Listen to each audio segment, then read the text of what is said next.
Di awal film, kita langsung diperkenalkan dengan Nick Weldy, seorang pria botak yang bekerja sebagai pengawal sekaligus konsultan keamanan. Malam itu, Nick tengah menikmati jamu di sebuah warteg. Tak lama kemudian, muncul seorang wanita cantik bernama Doris yang langsung menarik perhatiannya.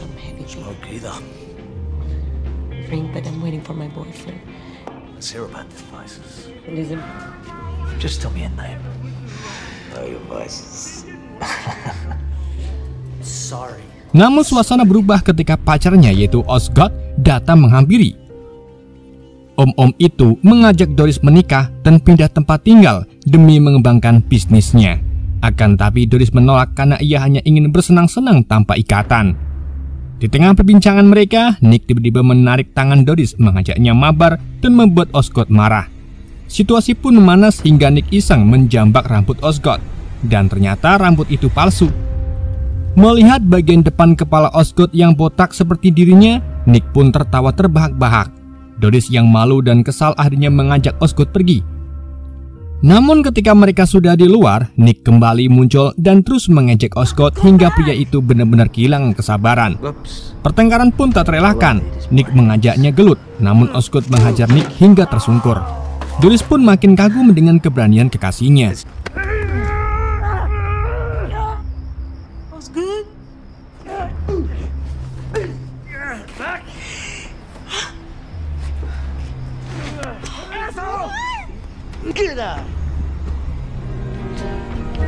Adegan kemudian berpindah ke suasana malam di Las Vegas, kota yang gemerlap namun menyimpan sisi gelap di balik lampu-lampu mewahnya. Di sudut kota, terlihat seorang wanita dibuang dan terkapar di depan rumah sakit. Wanita itu adalah Holly, seorang tukang pijat malam. Tubuhnya penuh luka dan darah, nyaris tidak mampu berdiri. Beruntung seorang perawat melihatnya dan segera membawanya ke ruang UGD. Saat diperiksa, Holly terus menyebut nama Nick dalam kondisi setengah sadar.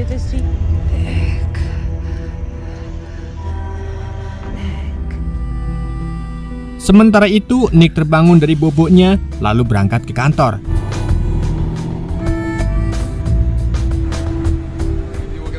Di sana asistennya, Pinky, sudah menunggu dan membacakan beberapa laporan.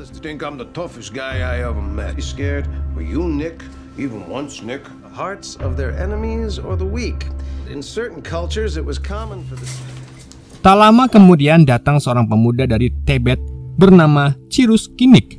Ia mendapatkan informasi dari seorang klien untuk menemui Nick dan ingin menyewa jasa pengawal pribadinya. Pemuda berusia 23 tahun itu mengaku sebagai penjudi handal yang kaya dan ia ingin dikawal berkeliling Vegas. Awalnya Nick menolak karena merasa lelah, tetapi setelah mengingat cicilan pay letter yang belum lunas, ia pun akhirnya menerima pekerjaan tersebut.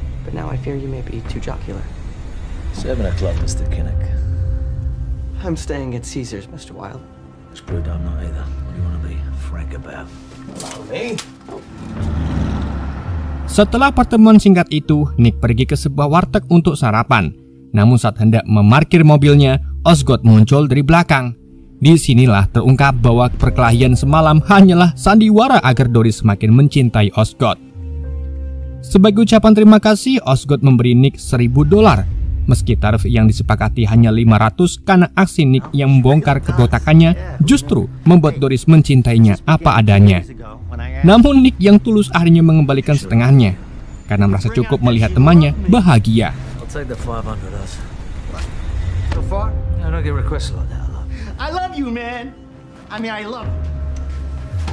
Sesampainya di dalam warteg, Nick disambut oleh pelayan bernama Roxy, teman lamanya yang selalu siap membuatkan jamu favoritnya. Sambil menikmati sarapan, Nick mengaku sedang berjuang mengumpulkan uang sebanyak $500.000 agar bisa pensiun di sebuah pulau tropis. Namun sayangnya tabungannya masih kurang $599 juta lagi. Tak lama kemudian, Roxy menerima panggilan dari Holly yang ternyata adalah teman dekat Nick. Roxy menyampaikan kalau Holly meminta Nick untuk menemuinya. Tanpa berpikir panjang, Nick langsung menuju rumah Holly. Setibanya di sana, ia terkejut melihat kondisi temannya yang babak belur. Holly pun langsung memeluknya. Dengan suara lirih, Holly menceritakan kejadian mengerikan yang menimpanya. Jadi di malam sebelumnya, ia pergi ke Hotel Golden Nugget untuk memijat seorang pria kaya yang masuk angin. Namun ketika hendak pulang, Holly dicegat dan diajak pijat. Namun karena kelelahan, ia pun menolak. Karena penolakan itulah ia disergap oleh pria misterius itu bersama anak buahnya. Mereka memukuli dan memperkeos Holly dengan kejam sebelum membuangnya begitu saja di depan rumah sakit. Holly yang trauma ingin menuntut pelaku ke pengadilan, tetapi ia tak tahu siapa sebenarnya pria itu. Ia pun meminta bantuan Nick yang dikenal memiliki banyak koneksi, termasuk dengan para mafia Las Vegas. Mendengar kejadiannya di Hotel Golden Nugget, Nick pun marah dan kecewa karena sebelumnya ia selalu mengingatkan Holly untuk menghindari area kekuasaan mafia itu. Nick lalu mengingatkan kembali awal mereka datang ke Vegas dan ditawari bergabung dengan seorang mafia penguasa bernama Bobby. Namun Nick menolak karena memiliki prinsip membunuh karena keinginannya sendiri, bukan membunuh karena disuruh. Sejak saat itulah mereka menjalani hari di Vegas dengan menghindari berurusan dengan mafia. Namun meski awalnya menolak dengan alasan tidak punya kenalan di hotel tersebut, dalam hati Nick merasa iba. Hey, I'm too pretty to turn down. What do you want to pay me for? Because you're it. You know what? You can always piss me off, Elaine. Shit, I mean, when I came to this town, Baby himself tried to recruit. I don't know a soul that works in the government. Di tengah perjalanan pulang, ia berubah pikiran dan memutuskan untuk menyelidiki sendiri. Nick lalu pergi ke gedung Golden Nugget dan menemui Millicent, seorang petugas laundry hotel yang juga dikenal lihai dalam mengumpulkan informasi. Karena masih sibuk nyuci sempak, Millicent pun meminta Nick ketemuan di warung seblak saja. Setelah selesai bekerja, Millicent dan Nick makan bersama di warung seblak prasmanan sambil membahas orang yang dicari oleh Nick. Dari percakapan itu, Millicent mengungkapkan bahwa dalang di balik kejadian tersebut adalah Danny DeMarco, anak dari mafia Italia yang sangat berkuasa di Las Vegas. Ia pun memperingatkan Nick agar tidak ikut campur karena kelompok mafia itu terkenal kejam dan berbahaya. Mendengar penjelasan tersebut, Nick mulai ragu. Ia tidak ingin terlibat dalam urusan yang bisa menyeretnya ke masalah besar. Akhirnya, ia memutuskan untuk berbohong kepada Holly dan mengatakan lewat telepon bahwa Millicent gagal menemukan identitas pelakunya. Namun, Holly yang mengenal Nick dengan baik tahu bahwa Nick itu sedang berbohong. Dengan nada kecewa, Holly mengingatkan bahwa selama ini ia selalu membantu Nick saat kesulitan, dan kini giliran Nick yang harus membalas budi. Hal itu pun membuat Nick jadi gak enak. Just know I tried, Holly. Sure. You know what he did when he was finished. With another human, right, Nikki? She struck out, Holly. Couldn't find out a thing. Hit bottom. Who climbed down there and found you? Malam harinya, Nick menjalankan tugas sebagai pengawal Cyrus sesuai kesepakatan. Ia menemani pemuda itu berkeliling Las Vegas. Mereka mengunjungi berbagai tempat hiburan hingga meja judi. Want a blowjob? No, thank you. I have no friend, this Carol. Golden Gate was much smaller. Meski sebenarnya Nick tidak terlalu suka dengan sikap Cyrus, ia tetap bersikap profesional karena pekerjaannya menuntut demikian. Saat malam semakin larut, Cyrus mengajak Nick ke kasino Golden Gate untuk mencoba peruntungannya. Can you get a Fiji water, please? I'd like to bet $10 on the shooter, please.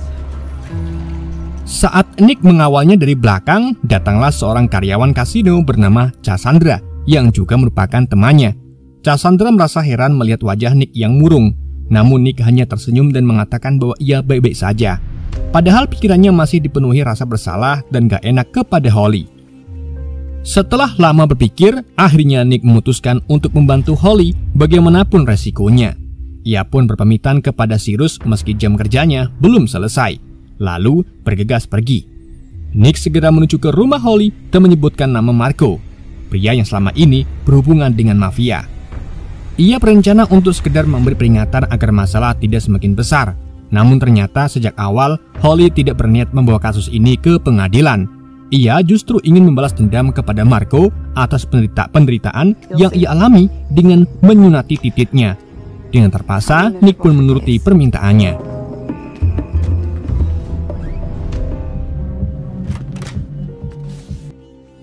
Tanpa membuang waktu, Nick langsung menuju kamar hotel Marco. Ia menyamar sebagai teman dari Bobby. Bobby ini adalah seorang mafia yang dulu pernah mencoba merekrutnya. Karena nama Baby cukup disegani, Nick berhasil masuk dengan mudah. Di dalam kamar, ia mendapati Marco yang baru selesai mandi junub. Tanpa basa-basi, Nick langsung menyinggung soal pelakuannya terhadap Holly dan minta Marco menebus kesalahannya dengan meminta maaf. Namun Marco menolak dan malah menawarkan uang agar Nick tidak ikut campur. Ketika Nick tetap menolak, Marco menodongkan pistol dan memerintahkan dua pengawalnya untuk menghabisi Nick. Something about interrupting me, you dumb fuck. A peach of a guy. You're the best. Well, it isn't if I believe you. Wow, you're free as air. Namun, meski tanpa senjata, Nick berhasil melumpuhkan mereka hanya dengan selembar kartu pay letter.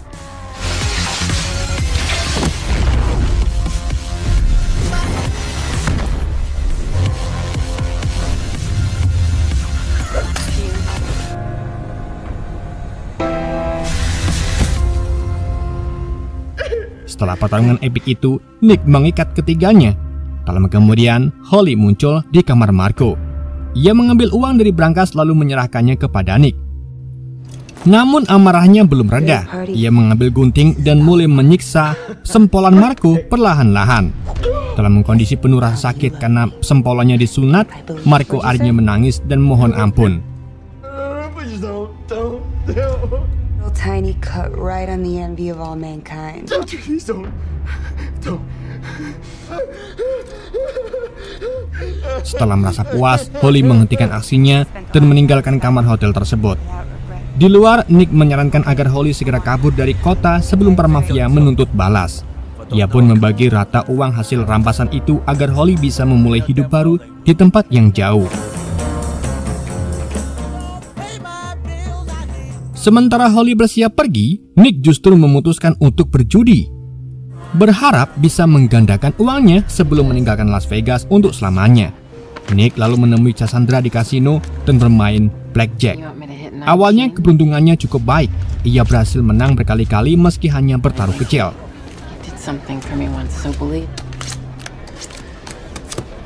Weight on my shoulder now. Luck's riding on my shoulder now. This is my last night in Vegas.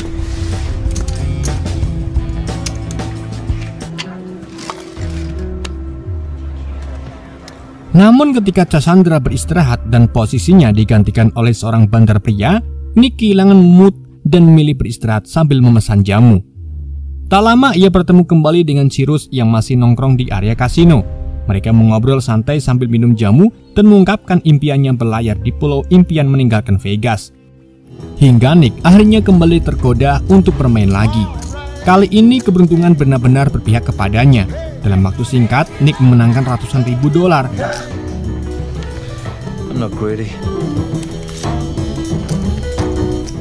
Play the whole table then. Hey, mama. Watch out. Baby, shake that thing.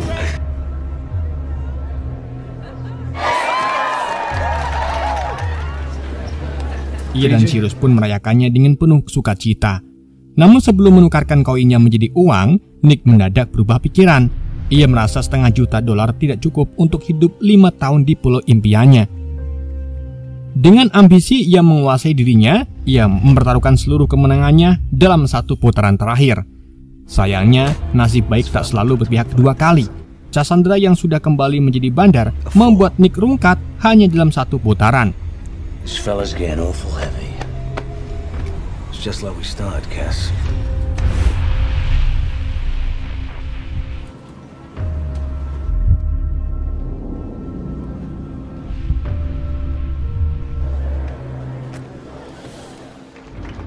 Semua uangnya lenyap seketika, membuatnya kembali jatuh miskin.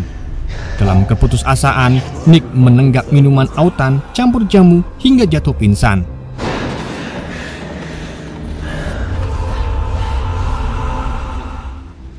Singkat cerita, Nick terbangun di ruangan VIP setelah diselamatkan oleh Cyrus. Di sana, Cyrus akhirnya mengungkapkan kebenarannya. Ia sebenarnya bukanlah seorang penjudi, melainkan ahli komputer muda yang sangat kaya raya karena penemuannya. Meski bergelimangan harta, hidupnya dipenuhi ketakutan karena sadar bahwa uang tak selalu bisa menjamin keselamatannya. Ia mengetahui seluruh latar belakang Nick, dan tujuan sebenarnya menyewa Nick adalah agar ia bisa belajar menjadi sosok pemberani seperti dirinya. Bahkan, Cyrus berjanji akan membiayai liburan impian Nick dan melunasi pay letternya jika bersedia mengajarinya menjadi jagoan. Namun Nick menolak mentah-mentah karena menganggap permintaan itu terlalu konyol. After you passed out, I tipped some of the staff to help me bring you. Being rich. Most recently last night. Why do you think you stay here?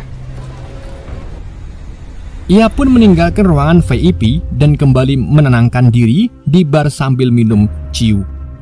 Tak lama kemudian, dua anak buah Marco datang dan memaksanya keluar. Dalam keadaan emosi karena rungkat semalam, Nick kembali bertarung. Sialnya kali ini Marco mengirim 10 orang sekaligus untuk mengeroyoknya. Meskipun begitu, Nick berhasil melumpuhkan mereka semua hanya dengan tangan kosong.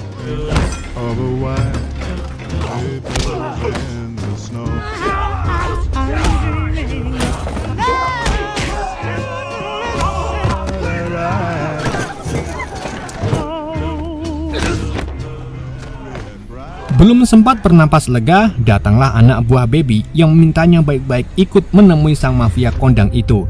Nick pun menurut, karena ia dan Baby sebenarnya sudah saling mengenal sejak lama.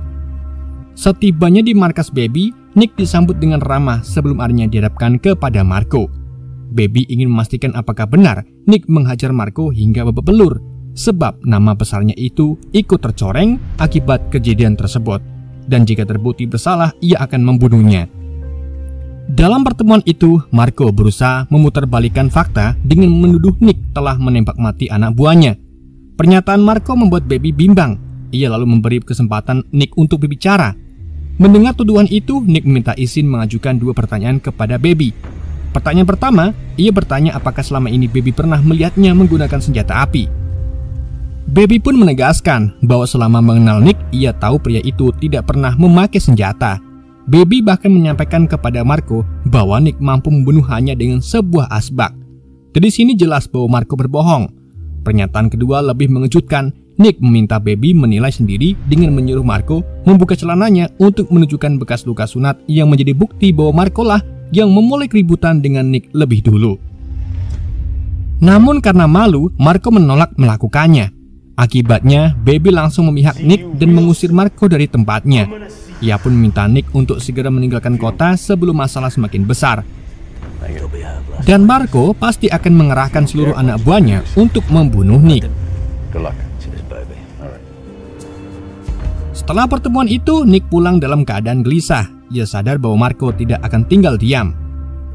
Dalam suasana cemas, Nick memutuskan untuk pergi makan di warteg langganannya, berniat menikmati sarapan terakhir karena merasa ajalnya sudah dekat. Tak disangka ia kembali bertemu dengan Cyrus yang datang untuk berpamitan. Cyrus berterima kasih karena Nick telah membantunya menyadari bahwa setiap orang pasti memiliki ketakutan, dan satu-satunya cara untuk menghadapinya adalah dengan keberanian menjadi dirinya sendiri. Mendengar itu, Nick pun tersentuh dan mulai menyadari kesalahannya selama ini. Ia kesindir dengan pernyataan Cyrus dan mengakui bahwa hidupnya hancur karena obsesi hingga rungkat dan kebodohan yang membuat impiannya untuk tinggal di pulau impian sirna akibat kekurangan dana. Sebagai bentuk rasa terima kasih, Cyrus memberikan Nick tiket pesawat menuju Korsika beserta cek senilai $500.000. Ia ingin Nick memulai hidup baru dan meninggalkan Las Vegas. Sayangnya Nick menolak karena merasa tak punya banyak waktu dan mengatakan akan ada yang membunuhnya sekarang. Dan benar saja, kekhawatiran Nick terbukti. Marco dan para anak buahnya datang ke warteg. Dalam situasi menegangkan itu, Cyrus tiba-tiba menyanyi lagu Bola Bale untuk mengalihkan perhatian mereka. Aksi spontan itu memberi kesempatan bagi Nick untuk melarikan diri ke atap sambil membawa sendok dan garpu. Namun ketika mendengar Marco berencana membunuh Cyrus, Nick tak tinggal diam. Ia segera turun dan menyerang mereka dengan sendok dan garpu di tangannya. Dalam waktu singkat, Nick berhasil melumpuhkan seluruh anak buah Marco dengan sangat brutal.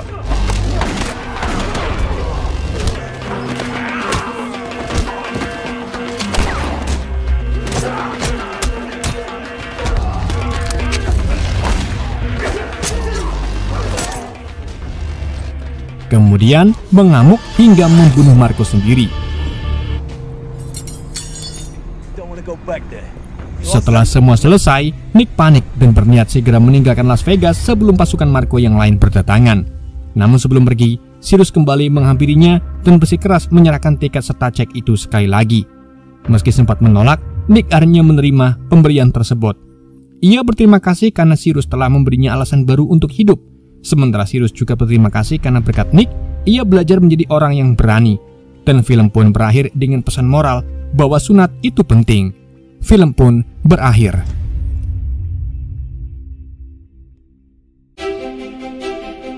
Oke guys, itulah alur cerita film Willcard. Semoga kalian terhibur dengan alur cerita yang saya bawakan. Mohon maaf jika ada kesalahan dalam penyampaiannya ataupun penyebutan nama.